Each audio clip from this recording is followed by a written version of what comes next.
Eto mga kapakners, may bagong luto ang ating magluluto.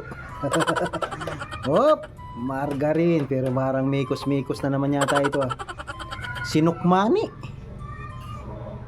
Sinukmani na niyubak. Na parang pipigain pa yata. Tingnan natin kung paano ang kanyang version ng sinukmani. In-steam. Nilagay sa kulambu, tapos in-steam.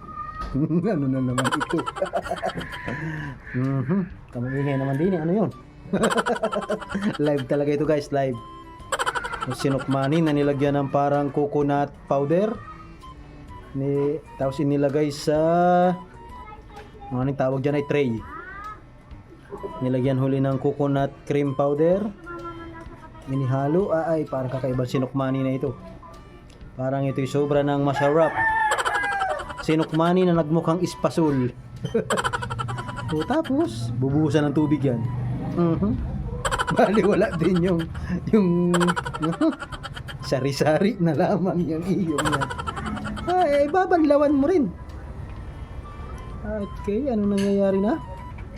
Tapos nilagyan ng asukal. Parang hindi na nalabas yung imbudong pula natin dyan ha. Wala, anong nangyari na din sa sinukmani? Gagawin naman niyang puto. Sinukmani na naging puto yan. At nilagyan na naman ng gatas sa ibabaw. Dami nangyayari. Margarine. Ano yun? Yung parang hipo na durug-durug. Para ko naiibahan na naman dyan sa mga inapa-flex mo na yan, chef ah. Ano naman yan? Ba't may gulay na? Ay ulam na yan, hindi na yan merinda. Fishbowl, parang style ano.